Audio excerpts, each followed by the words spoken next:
This program features live coverage of an African safari and may include animal kills and carcasses. Viewer discretion is advised. Good afternoon and welcome to the rainy set safari here in, well, South Africa. And you can see the Egyptian geese are just swimming away, and there is a little bit of rain on its way too. Yay! Everybody get your raincoats and shower caps and any of those things out that you normally would keep yourself dry in. We're going to try and stay dry today. My name is Taylor McCurdy, and on camera with me today, well, I have the pleasure of being filmed by BK, who I've not worked with yet, one of our new wildlife filmmaker, because, you know, cameraman. I mean, I feel like they deserve a better title. Remember, hashtag SafariLive on Twitter, or talk to us via the YouTube chat. A little bit later on, or the last 45 minutes of drive, we will be having a school drive too. And we've got James out and his entourage. So Chloe and Tushala are on with him. And Stivovo is going to be walking. But I'm not sure how long Steve is going to be walking for. Because the entire afternoon... Well, actually, no, not the entire afternoon. You know me, I like to exaggerate. Basically, the thunder has been brewing. The clouds have sort of got bigger and bigger. And it is, well, drizzling a little bit now. Maybe we can try and avoid it. So we're going to go to Chitwa. But there are other things that can also happen out on safari, and especially when Steve's on foot. You never know what that's going to go. I don't know. Let's just go to him and see what he's going to do this afternoon. Well, good afternoon, everybody. We are bushwalking again in the afternoon. My name is Steve, joined by Craig on camera, and we've got Rexon looking after us this afternoon. Welcome to the show. I'm sure Taylor has told you all of the necessary ways to get hold of us. We would like to hear from you. Just a vehicle driving past you. We've got to be very polite and wave to everybody. So we're going to head down towards our western side, see if we can find any tracks of activity of Shudu and the little hukudulus. Wouldn't that be wonderful? Yes, it would be.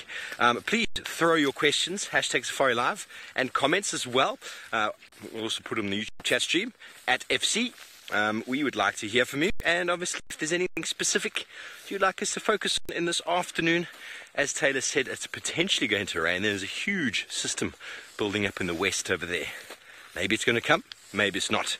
Anyway, we're going to be sort of keeping our ear to the ground. And if it gets a little bit too hectic, we'll have to go back that way and open up the tent. But hopefully we'll manage to get the first official afternoon bushwalk of 2019 underway and successful. So no doubt we'll probably be finding some elephants along the way, but we're going to be specifically looking for some tracks of Shudulu. But if there's anything, like I said, that you'd like us to discuss, you're most welcome to throw them in there. Kind of a points of interest for the afternoon drive. Kirsten would like us to focus on platypuses. Well, Kirsten, I don't really know what to say. Sure. I was very disappointed, in fact, when I went to Australia. I even went to Steve Irwin's Australia Zoo, and I didn't see a platypus. What's that about? You'd think you'd go to the zoo and you'd find a platypus, wouldn't you? I even went to Tasmania, where a friend of mine assured me we'd be able to find one. We didn't find it. So that is an animal still on my bucket list. It's a strange animal. It's almost like a mammal. It's got furry animals with a duck beak, and they come in eggs. It's just the weirdest thing ever. And well, while we move on through the thickets, trying to stay dry, jump on board. We're going to go over to Trish, who would like to say good afternoon.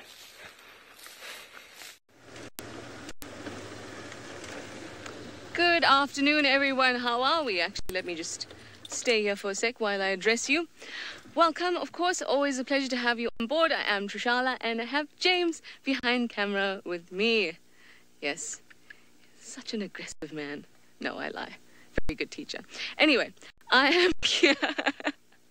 I am here at the Hyena Den, always one of my favorite places to be at, and I'm hoping that the adults will be around, and especially that those cubs will be around. So let's head on in.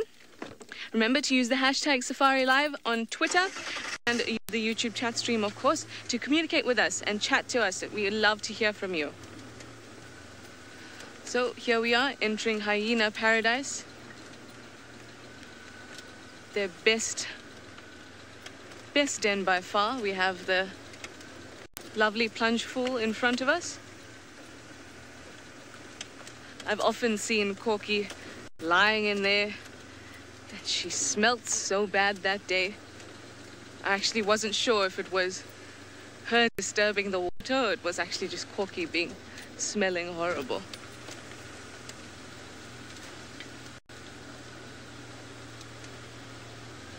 Ah, hello. Somebody's home. Let's just get a nice position in here, not too close.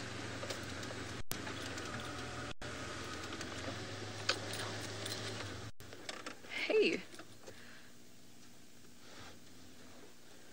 This looks, let us have a good look at her ears. I always find that ears are a good characteristic, except for the fact that they can often get into fights and then you get rips and tears.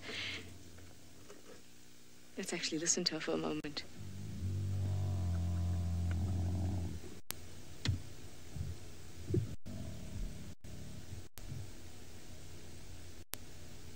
Now, that sound, I've heard it often, and I usually hear it just before they call their cubs out. But my first instinct was that this is actually pretty.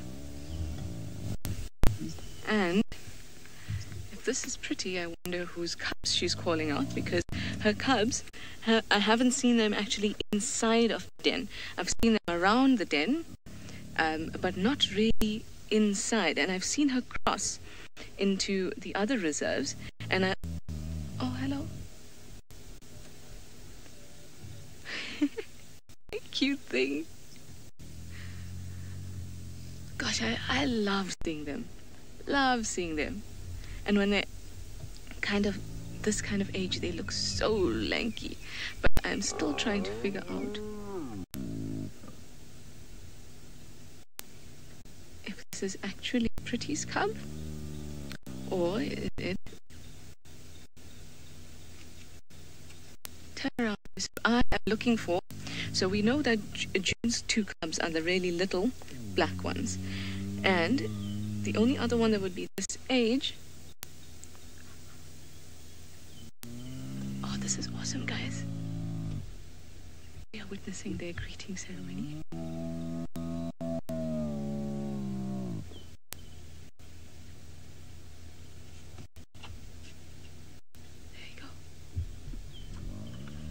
What they'll do is they'll extend their penis or pseudo penis, and then they will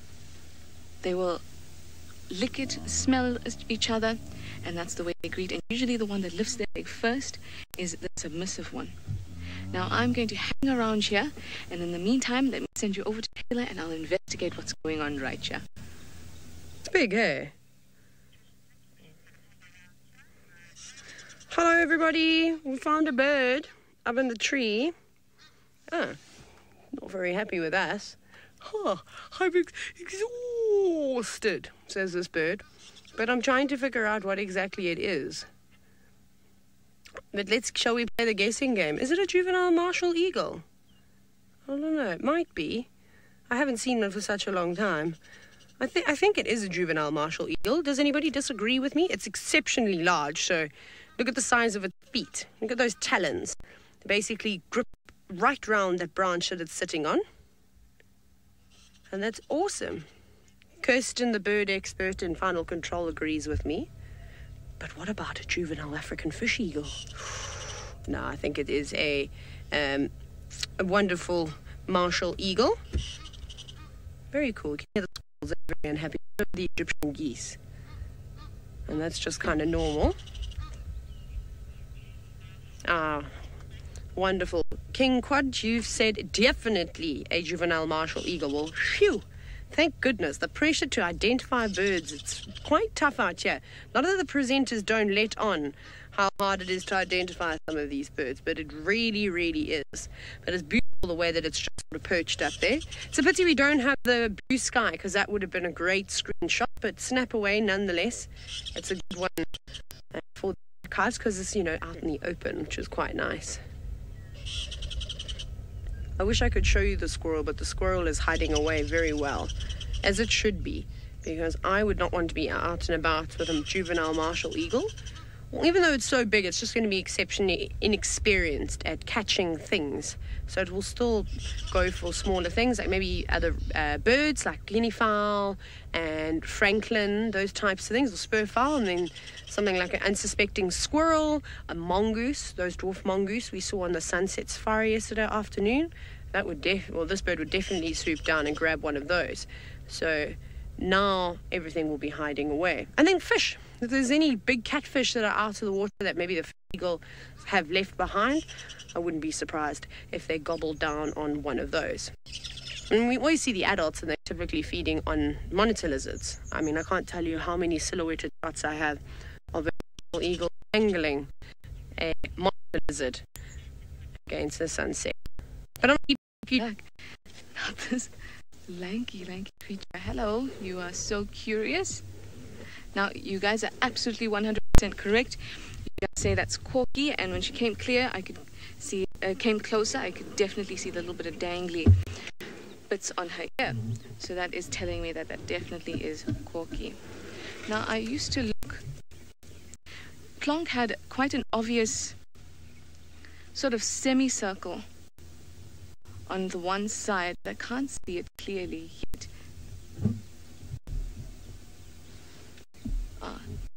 James, can you just zoom into that bit there? It looks like a C, an upside down C. There. There we go, just on his thigh. So for me, I would say that that is Plonk. That's something that I've looked for before. It seems to have been a lot darker previous times. Now they've just moved behind us, which is a bit awkward, but I'll try to reposition, but she is very, very close. Now, it was also interesting to see that June's two cubs had come out just briefly, and when they did, Plonk greeted them in the same sort of ceremonial way, and they lifted up their legs first, which tells me that he is obviously higher ranking. Of course, we know this theoretically, but oh, hello.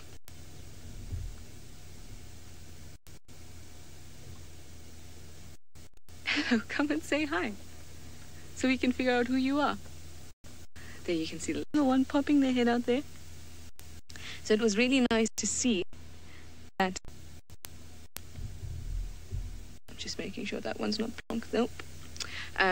It was really nice to see the smaller ones immediately lift their leg up, so that they're demonstrating that sort of subordinance, whereas before we kind of just only knew it.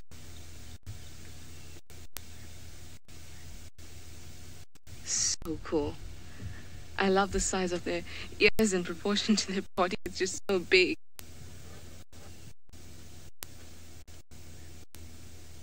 Cindy wants to know how big this hole is that the hyena cub is actually climbing out of. Well, you can see that the older ones can also manage to climb out of it, but the adults will not fit into it, and that's a great thing because predators can't fit into it either. So it's a safe place for the cubs. I would estimate probably 3 ruler lengths, maybe 2.5 ruler lengths.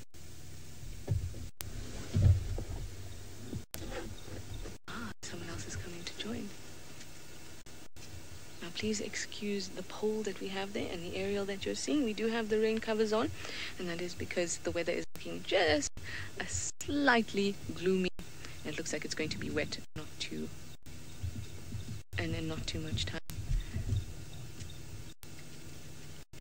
Now look at this, look at the ears pulled back.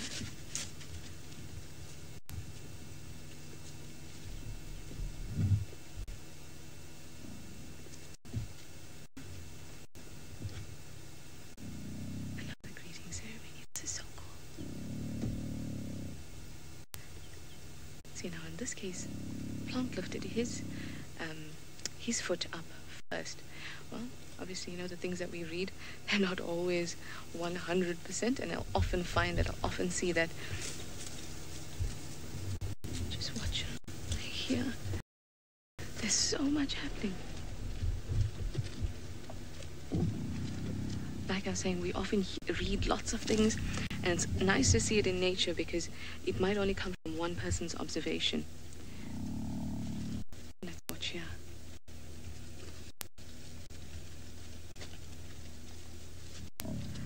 So cool. I am going to stay here and watch this interaction. There's so much going on here, and Taylor has got a lot going on as well. A massive, massive croc. So let's go over to... Look at how epic our afternoon is. You've got hyenas, and we've had a juvenile martial eagle, and now Kirsten tells me that this is Snappy, but I can't believe it. Snappy was not so big just a couple of months ago, and I haven't been gone for that long, let's be honest. So I'm surprised. I mean, this crocodile is probably about 2.5 ruler lengths, and we know that when crocodiles hatch, they're about 30 centimeters or so, and they're normally double in size for the first couple of years. And so I don't know. I feel like there were some other crocodiles that were also around that were sort of a little bit bigger than this one. But anyways, it's quite cool. It's come out on this, well, as the afternoon has cooled down, and sitting up here on the Chitwa Dam wall to try and get all the heat. Look at that. You can actually see it's come from the right-hand side. Very interesting to see whereabouts it crawled from. You can just sort of see the tracks in the sand. I'm not going to get out and show you because even though that's a little crocodile, I'm probably going to scare it. And what happens if it snaps at my ankles? I wouldn't want that to happen at all. And it's very interesting. Look how its colors finally starting to change. So when they first hatch, they're beautiful. They're yellow and sort of with different colored browns and black blotches all over them. And they're really impressive, and that helps them camouflage a lot easier in the shallow water. But as they start to get older, they lose that.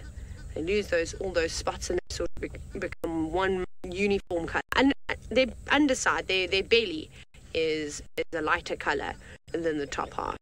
But that's awesome to see. It's nice to see so many crocodiles now. One day, in like 10 years' time, we'll come here and some of the crocodiles will be the same size as Vladimir and Boris. Well, maybe not quite the same size, but, you know, getting there. Now, Kopal, the biggest crocodile I've seen has to be one in Zambia, although there were some monsters on the banks of the Mara River, to be honest.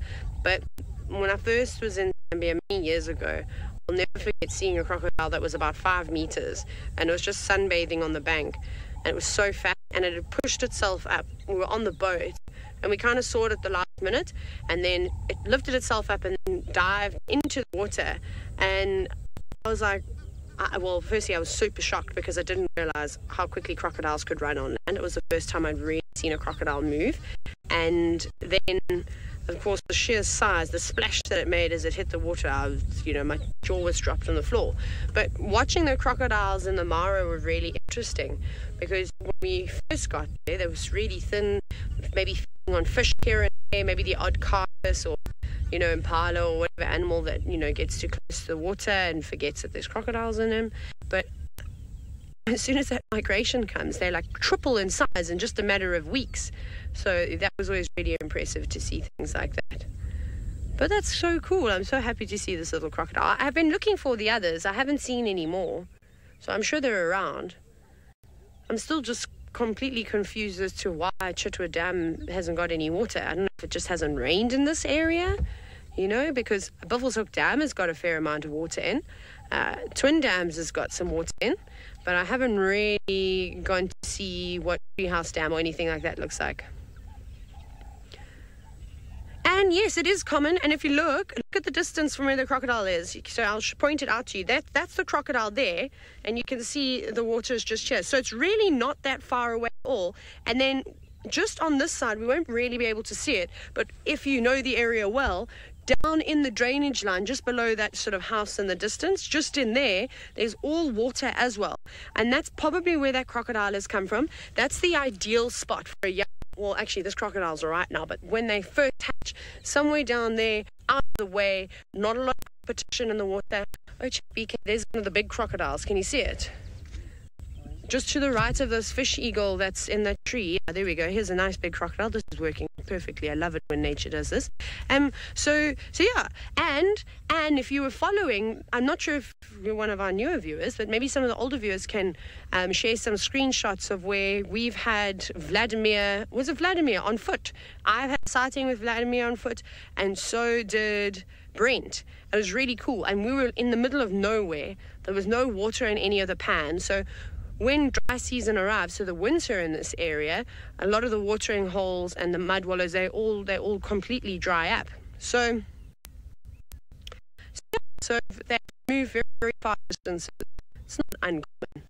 It's also probably something that you don't see, and they're also not walking through the bush like us. So during the day, they don't want to stay out in the open. They probably tuck themselves away under a bit of a shrub, and that's exactly what we did when we were finding crocodiles out of the water. That's sort of where we were finding them. But that's a big crocodile. That is either Mr. or Mrs. I've forgotten who's who now. It's really hard trying to focus and then learn new characters, and then you forget some of the old ones. It's terrible. But anyways, that'll be most likely the parent of that little crocodile that we saw on the road. And there's so many more around here. Now the wind is starting to pick up. Now it kind of feels like it's not going to rain at all, which will work in our favor. I'm okay with not getting wet, that's for sure. And the crocodile's just come to rest now. I've also noticed that there are hardly any hippo here. I mean, there's a few where the bar might be in the way. Sorry, we have got the rain roofs on in preparation. Let's see, I bet that bar is going to be in... No, oh no, it's not. There's a hippo. I thought that bar, one of the bars from the roof is going to be in the way. So there's a couple of hippos here, but not nearly as many as we used to seeing. And I'm presuming that's because the water is drying up and there's not a lot of space. So the bulls are all going to be competing for this area. There we go. Must be a boy. Was it a male? Maybe. Very cool though to see. So I'm just trying to think. One group at the back, one group here.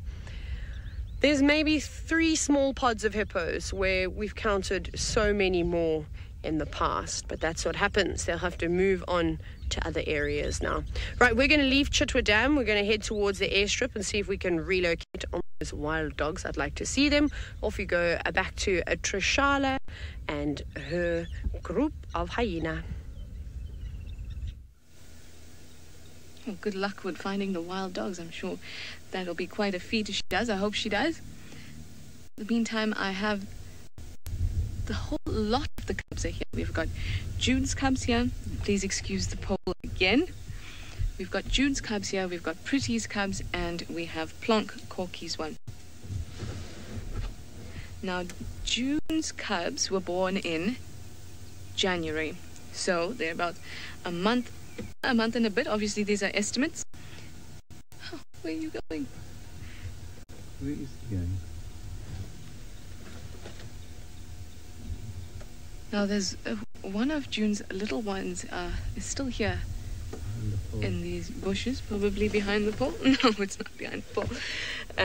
So I was saying that June's cubs are born in Jan, so they're a month and a bit, and you can obviously see that they're already black and very small.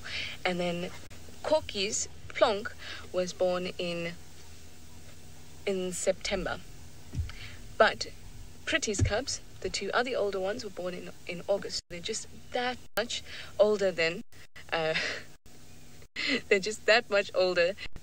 Plonk is. Sorry, sometimes when I look at James, it's so distracting. He can be.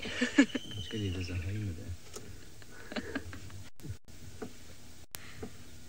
Hey, little one. And I remember when Plonk was sort of this age and tiny and black, just like this, he never ventured far from the den. And whenever he did, the same noise we heard, or sound that we heard Corky make when she was calling out, she would just make that sort of irritated that he would run off too far, and then she'd pick him up by the neck and drag him back out. And I'm actually surprised to see... Oh, there she comes back. I'm surprised to see that this little one is not as curious as Plonk was at that time, but Plonk is high-ranking and he would have felt that way. And I'll explain why I say felt that way from the time that he was that age as well, a month or 2. Because from what I've read, dominance and rank does, of course, have a lot to do with the social aspect of the whole clan, and I suppose the way in which his mother brings him up, if I can say that, if I had to link it to the human terms. But it also has a lot to do with biology. And Plonk would have, during the time that his mother was pregnant with him, and an influx of all these hormones would come to him while he's still in the womb, that a subordinate female would not actually have, or not be able to provide to their child.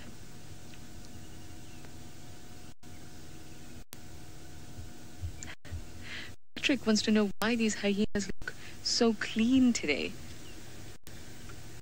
Patrick, I don't know if it's just their camera face. Maybe they knew today was going to be the day because they have evaded me for the last couple of times that I've come to the den. Maybe they've decided to pretty up a bit. Or maybe, for once, they've decided not to bathe in the cesspool out front. And they look a bit cleaner. She always has this kind of annoyed look, and the tone in which she does it. I feel that it's different when she's at the den and calling them, and when she's actually annoyed with them. And this one sounded like a bit of an annoyed one, as to say, "Oh, you've all run off. I don't have an eye on you." Of course, she does have a babysitter here as well. Saka. That's what you guys have identified him as, and I will 100% agree with you guys. Thank you for that. We have Saka, and he has the wound on his thigh, so very easily identifiable for now. It's always nice when they have those kind of things and you can easily pick out who's who, but a lot of the time those things, just like the ears and the wounds in the ears, they can heal up and then they're not as clear. But those things are what attract us, or we notice first, and then we start to see all the other differences.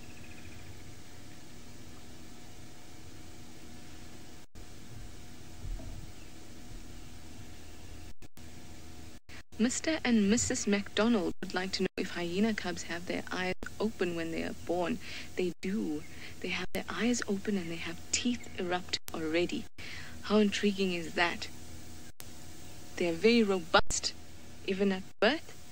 But those set of teeth that form at birth, they have to lose those teeth. And then at about 15 months, the new set of teeth will be fully grown, and that will be the teeth that they take into adulthood. They are very robust. You can even see it in stature. But there's a few things that they lack when they're little, and that is their back legs seem to be quite weak, and they can be quite gangly looking, and you often see them trip over things as they walk through because your front legs go first and the back legs sort of just give a little bit. So it's one thing that they're a bit weaker in, and the other thing is the hyena has a massive skull and all these strength in their jaws. A hyena skull can weigh about 3 kg. That's the same size as a lion's skull. So that is massive. That's how they can generate all this force. And that takes a long time to develop. So the little ones do not have the strongest bite yet. So things have seemed to have settled down here a little bit. There was a bit of a frenzy when everyone seemed to greet. I will try and move and get a better position, maybe around the den. In the meantime, let's go over to Steve, who has a little eagle for you. Thanks, Trish. So awesome to have the hyenas out at this time of day. It might be the looming weather conditions, but very special to have them. We've stopped to have a look at a small plant called Witheria. Witheria indica is a scientific name, also commonly known as snakebite bush, and I'll explain to you exactly why it's given such a name. The root itself can actually be dug up and burnt in a metal container. And then the ash that you can collect from that is then applied with animal fat directly to a snake bite injury, which I find very, very interesting. Obviously, ideally, you should always seek medical attention, but what exactly it does is hard to say. But it definitely has properties with regards to healing fever and can be applied or can be used in the method of teething, eating the plant itself. And then it also helps to bring down potential fever. So obviously those are two completely different elements out there in the African wilderness. But the teething is something we were chatting about the other day. Someone asked, what do elephants do if they're teething? And well, of course, they must eat this plant. Why not?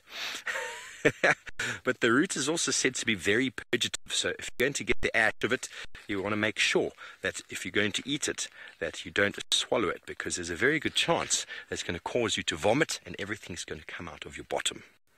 Very good. That's what a purgative does. Purgatives are caused to cleanse the blood. People like to cleanse their blood in Africa. It's a very common thing with drinking salt water and things like that, trying to just void everything that we have. And a lot of people do little cleanses. Ooh, harvester termites are out, Craigo. There we go. The harvester termites are out. There's a little hole in the ground. Look how busy they can be. Quite a lot of melanin inside of them, but here you can see the youngest termites are the pale ones that generally don't stray too far from the nest. As they get older, they get more melanin in them, and they're at risk of being obviously eaten or whatever it is when they leave. But fresh, brand new termites generally stay inside the den for a period of time, and these animals are mainly more active when the clouds cover and there's not too much sunlight, although they do have much more potential of gathering food in the sunlight than other termites do. Incredible size of vegetation that they pull in.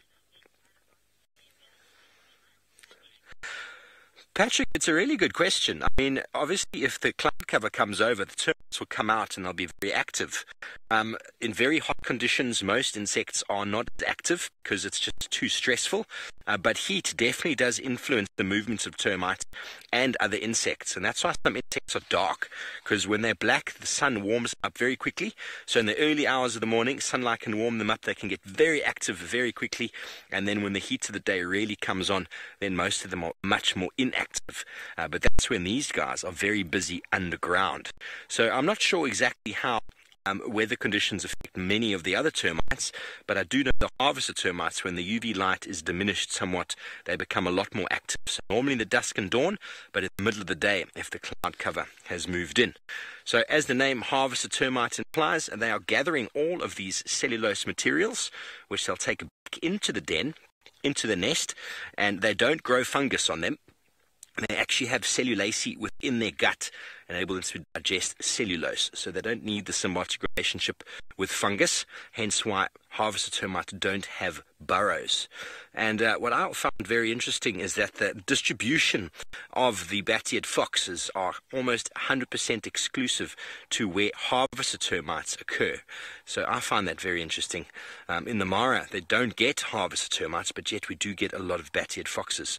So down in the Kalahari and the Kruger, that's where bat-eared foxes occur, where we find these guys. But up in the Mara, well, they feed on other insects mainly, which is very cool. I do like my bat-eared foxes. How nice is that?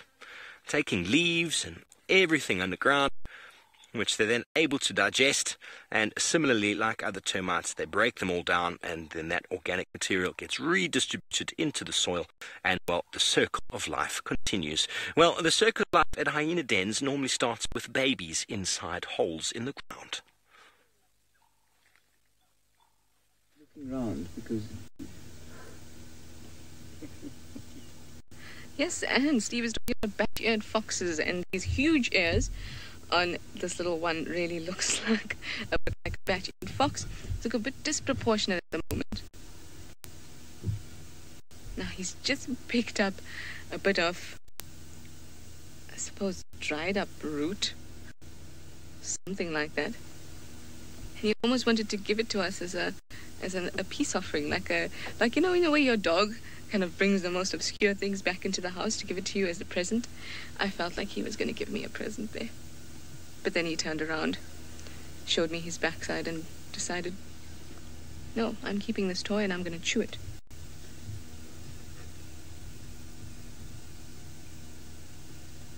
Very, very cute.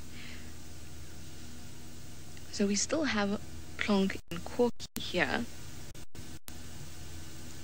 And we have Taka sitting all the way at the end. Remember, we also had June's cubs and we had Pretty's cubs here too. But no sign of Pretty or June.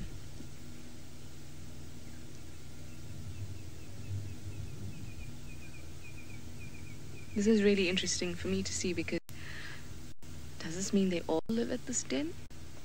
Are they just visiting?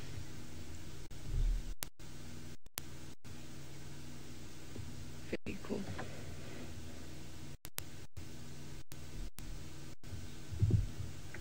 It's so nice to actually see. Can you see how he's using his teeth? He's trying to get all those muscles to work and develop.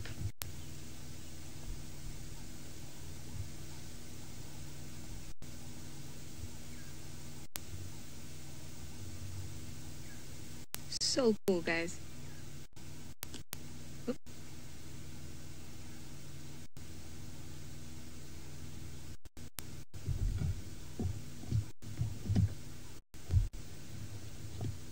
It's such a pleasure to watch them. It is. So this is the first time that I've seen all of them at the den together, and I really didn't expect Pretties to hop out that den as well. Like I said, I haven't ever seen them emerge from the den. I've only ever seen them around the den. So it was quite something in one take to see them all.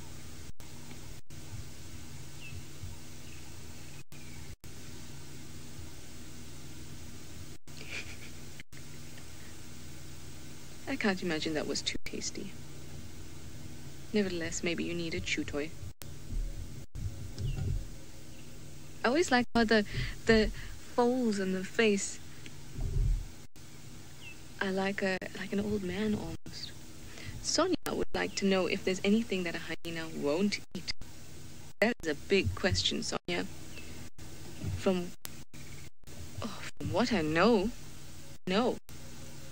I have seen Pretty just before we were unsure if she had given birth. Sorry, June. We were unsure if she had given birth, but we could see that she had her teeth were quite big and swollen, so we were not sure if she had given birth, if she's still about to give birth or what. And I saw her gobble up some lion poo without an issue. I could smell it from all the way where I was parked, and I was not even 20 meters. It might have been even more than that away from her. And I could smell this poo. And there she was. She walked past it. She said, the smells are right. She went around, she gave it a sniff, and then she proceeded to eat it. And my reaction was quite, I didn't know what to say. I was shocked. So I've seen them do that. I've heard they will eat, they will kill another hyena, and I think they would not have a problem with eating it either. And I've heard that they have eaten a lion before. So there is really, I mean, you name it, and they'll have a go at it. I don't know about fish. I can't say that I've read anywhere about fish. James says that at Chitwa, that has been an occurrence. So there you go. Name something and ask, and I'm telling you, they would have eaten it. In the meantime, let us go over to Taylor, and she'd like to update you on what's going on.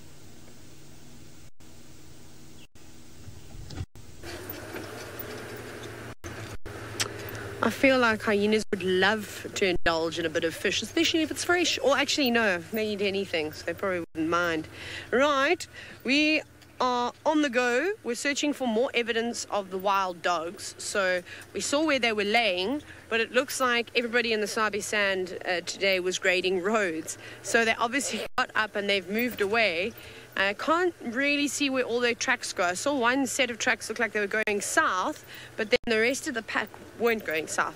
So we've kind of just done like a little circle, and I haven't seen anything moving this way, but there's always a possibility that I miss tracks. We know this. I miss animals completely. So we won't write that off just yet. Let's just have a look. Okay, so I'll show you some suspicious things. It's not a great view, but it's a view. Over there in the distance is a battle eagle. We will show you in 2 seconds. So this is where the dogs were laying, was around here. Can you see it? Just hidden in that bush. Oh yeah, you're on it. It's just, here we go. Talk about camouflage. So, and there is the battle eagle. Hello. Can tell that it's a battle eagle. See that sort of grayish yellow skin on its face. See how the feathers are sort of missing? That's quite characteristic. And then that brown plumage they have for the first couple of years of their life. And then their legs, its legs are slowly starting to go red now. You can see just a slight tinge. Now, that's interesting. Normally, tawny eagles and battler eagles fly a lot lower than a vulture. And we know that they're the first ones to typically spot carcasses on the ground. Now, we know vultures will often perch up above lions. Battler eagles and tawny eagles, I haven't really seen them doing that much. I suppose, you know, that could potentially mean a meal. They're here. Never mind. I've found the wild dogs. Can you see there? I see them, yeah. Ah, okay, let me go in. Found the wild dogs. Never mind. They're here. They're just, that's how long the grass is. Hi, puppies. Now we got to get in. Okay, I'm just thinking. About that was not planned, everybody. Did you see them the whole time? Did you just see them now? Oh, okay, wait, stand by. Why are you guys a bit skittish? Sorry, I just literally just moved off the road slightly. There we go. Hi, wild dogs. I love wild dogs so much. They're so much fun. Brent is going to be so jealous because the last little bit of time he kept trying to get the dogs, and I kept trying to help him into sighting because I have unbelievable luck with wild dogs. I can't find a leopard, but I can normally try and get you some dogs. So this is great. Now, from this morning, obviously briefly listening on the radio, it sounded like that this was the original Investec pack, which is fantastic. That's awesome. I don't know, other than today, well, yesterday afternoon they'd been seen, and yesterday morning they'd been seen. I don't know when we at Wild Earth had seen them for such a long time. I know Mr. James Richards did we had an incredible sighting. I think they made a kill, didn't they? We chased them, not re-chased them, but the dogs were chasing something, and we had the drone above it. It was so great. Ooh. Okay. Right, everybody. It seems as though that the gremlins have got hold of us. There's a bit of a technical difficulties, so we're just going to sort some things on our side. But don't go away. We'll be back in a couple of minutes.